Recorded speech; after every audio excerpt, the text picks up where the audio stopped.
Budget বরাদ্দের পরই তৎপর হয়েছে রাজ্য। ঘাটাল মাস্টার প্ল্যান নিয়ে দ্রুত পদক্ষেপ রাজ্যের।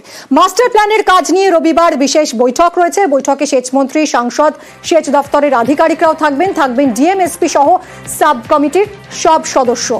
রবিবার দুপুর 2টায় ঘাটাল টাউন হলে রয়েছে এই বৈঠক। কথা বলবো আবির, আমাদের প্রতিনিধির সঙ্গে। আবির, বাজেটে ঘাটাল মাস্টার প্ল্যান নিয়ে ঘোষণার পর থেকে ঘাটালবাসী আবারও আশায় বুক বাঁধতে শুরু করেছে। এবার এই বৈঠকের দিকেই তাকিয়ে রয়েছেন তারা। কি হতে পারে, কি নিয়ে আলোচনা হতে পারে এবার এই বৈঠকে? প্রথমত হচ্ছে যে ঘাটাল মাস্টার প্ল্যান সংক্রান্ত যে কাজ তার কিছুটা ইতিমধ্যে শুরু করা হয়েছে।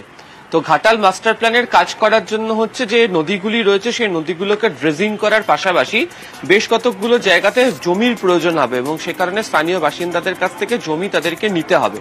যে মোট 8টি ব্লকে কাজ হবে, সেই 8টি ব্লকের মধ্যে ব্লক ভিত্তিক বিশেষ কিছু পরিকল্পনা বা প্ল্যানিং তৈরি করতে হবে, যার ভিত্তিতে গোটা মাস্টার প্ল্যানটি কাজ করবে।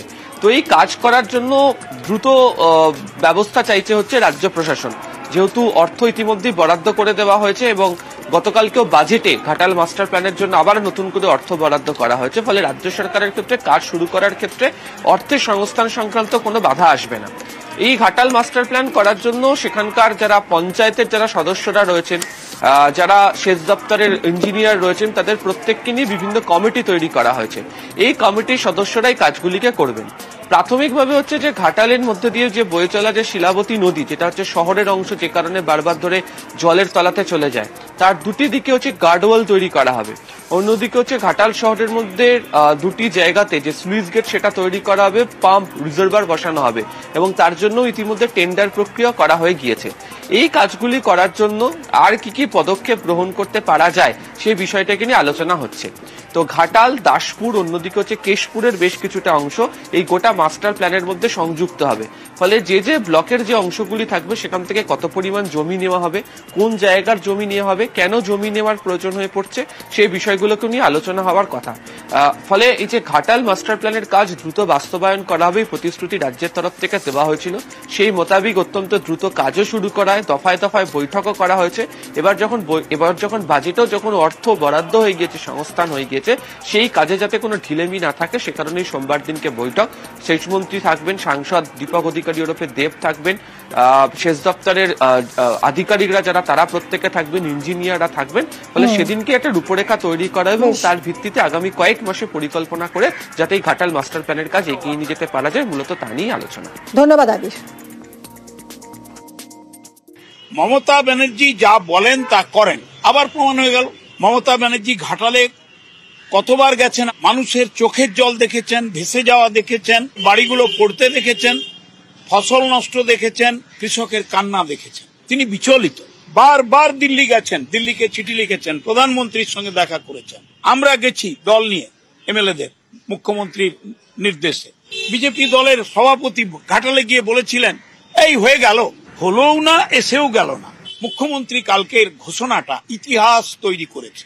আমি 16 তারিখ জেলা ইমপ্লিমেন্টেশন কমিটি ঘাটাল মাস্টার প্ল্যানের এবং ব্লক লেভেলের যে কমিটি তাদের ইনভলভ করছি।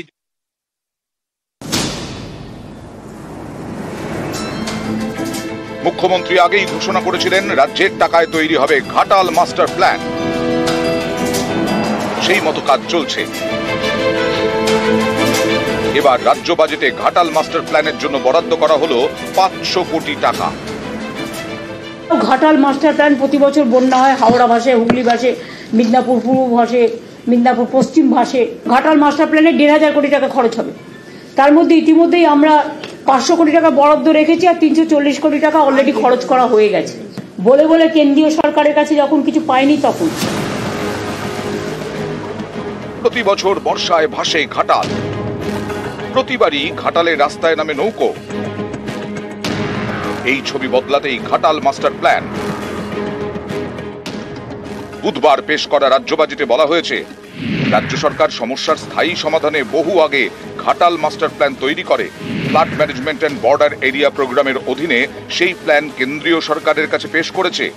কেন্দ্রীয় সরকারের সাড়া না পেয়ে রাজ্য সরকার নিজস্ব বাজেট থেকে অনেক নদীতে ড্রেজিং করেছে।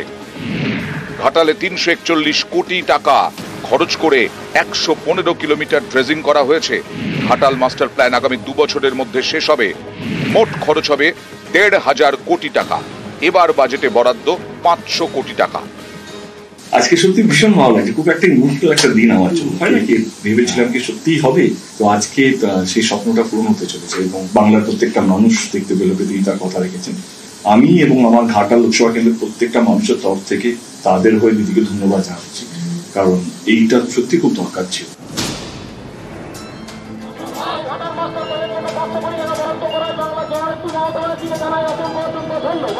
$500 কোটি টাকা ঘাটাল মাস্টার প্ল্যানের জন্য বরাদ্দ করা হয়েছে। এর জন্য ঘাটালবাসী হিসেবে আমরা খুবই খুশি। আমরা এই বন্যা এবং জলজলা থেকে মুক্তি পাবো আগামী দিনে, এটাই আশা রাখছি। আজকে দিদি যে 500 কোটি টাকা বরাদ্দ করেছে তার জন্য আমরা খুবই খুশি।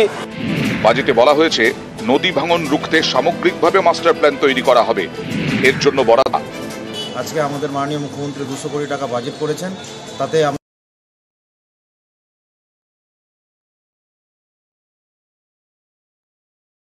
সাগরের জন্য এবার বাজেটে বরাদ্দ করা হয়েছে। গত বছর বাজেটে গঙ্গাসাগর সেতু নির্মাণের কথা ঘোষণা করা হয়, সেই কাজের জন্য টেন্ডার প্রক্রিয়া শুরু হয়েছে। এবার বাজেটে বলা হয়েছে 4.75 কিলোমিটার দীর্ঘ 4 লেনের গঙ্গাসাগর সেতু হবে। এর জন্য আগামী বাজেটে অতিরিক্ত 500 কোটি টাকা বরাদ্দ করা হয়েছে। গঙ্গাসাগরে 1 পয়সাও কেন্দ্রীয় সরকার আমাদের দেয় না, এবং গঙ্গাসাগর কিন্তু পার হতে হয় জল দিয়ে, একটা একটা করে মানুষ করে পার হতে হয়, এবং কোটি মানুষের উপর আসেন ওখানে। সেই জন্য তাদের জন্য আমরা একটা 4 লেন বিশিষ্ট সেতু করে দিচ্ছি। 1 বছরে তো সব টাকাটা খরচ হয় না, ডিপিআর হয়ে গেছে। 500 কোটি টাকা এবার বাজেটে খরচ হবে এবং নেক্সট বাজেটে আবার টাকা পাবে। আমাদের এটা আমাদের সীমা নেই, এত সুন্দর কষ্ট থেকে আমরা বেঁচে যাচ্ছি। ডাইরেক্ট গাড়ি এখানে আসতে হবে, আর আমাদের ফ্যাসিলিটি চিন্তা করতে হবে না, খুব সুবিধা হবে। এদিন বাজেটে এও বলা হয়েছে বিভিন্ন নদীর মধ্যে এবং নদী ও জলাভূমির মধ্যে সংযোগ স্থাপন তৈরি করা হবে। এতে কর্মসংস্থানের সুযোগ তৈরি হবে। মুখ্যমন্ত্রী এই প্রকল্পের নাম দিয়েছেন নদী বন্ধন। এই প্রকল্পের জন্য 200 কোটি টাকা বরাদ্দ করা হয়েছে। নিউজ 18 বাংলা। বাজেট ঘোষণায় বুক বাঁধছে সুন্দরবন। বন্যা ও ভাঙন রোধে 200 কোটি রাজ্যের বরাদ্দ টাকায় স্থায়ী বাঁধের আশা বাসিন্দাদের। ফি বছর বিপর্যয়ে ক্ষতি হয় সুন্দরবনের নদী বাঁধে। বরাদ্দের পর দ্রুত শুরু হবে বাঁধ মেরামতির কাজ, আশাবাদী সুন্দরবনের মানুষ। নদী বাঁধ দিনের পর দিন প্রত্যেকটা বছর 20 ফুট 30 ফুট করে ভেঙে নদীতে চলে যাচ্ছে। আজকে আপনারা নিঃস্ব হয়ে গেছে। আমরা একেবারে নিঃস্ব হয়ে গেছি। আমাদের 1-1.5 বিঘা করে যে চাষ হতে বাইরে, আজকে নেই সে নদী বাঁধ নাই। এখান থেকে ট্রলারটা ঘোরান দেখবেন, ওই ট্রলার অবধি নদী বাঁধ, ওইখানে নদী বাঁধ ছিল, তারপরে পুকুর ছিল, তারপরে চাষ। আমরা বেঁচে যাবো আশা করি। আপনাদের আর কিছু লাগবে না? আর কিছু লাগবে যদি মুখ্যমন্ত্রী বাঁধ বেঁধে ভালো করে দেয়, তো আমাদের পাকার ঘর দর আর খড়ে ঘর আর তো ভাঙতে হবে না, না তো আমাদের ওই গাঙ্গমানের উপরে ঘর করতে হবে, এছাড়া তো কিছু নেই। একটু আশার আলো দেখতে পাচ্ছেন? হ্যাঁ, যেহেতু বর্ষাকালের আগে। হ্যাঁ, বর্ষা এই মাসের আগে যদি সবকিছু হয়ে যায়, আমাদের একটু সুখে থাকবো, এই হচ্ছে। হ্যাঁ, এরপরে আবারও আসছে বর্ষাকাল, আর এই বর্ষাকাল এলে রাতের ঘুম ওড়ে নদী পাড়ের বাসিন্দাদের। রাজ্য বাজেটে বাঁধ মেরামতি করার জন্য 200 কোটি টাকা বরাদ্দ করার পর কিছুটা হলেও আশার আলো দেখছে উপকূলীয় এলাকার নদী পাড়ের বাসিন্দাদের মানুষজনেরা। তারা ভাবছে এবারে হয়তো তারা স্থায়ী ঠিকানা পাবে, বারে বারে তারা অন্যত্র সরে যেতে হবে না। নামখানা থেকে বিশ্বজিৎ হালদার, নিউজ 18 বাংলা। বাজেট বরাদ্দে পাকা বাঁধ তৈরি হবে, আশাবাদী সুন্দরবন নদী বাঁধ এবং জীবন জীবিকা রক্ষা কমিটি।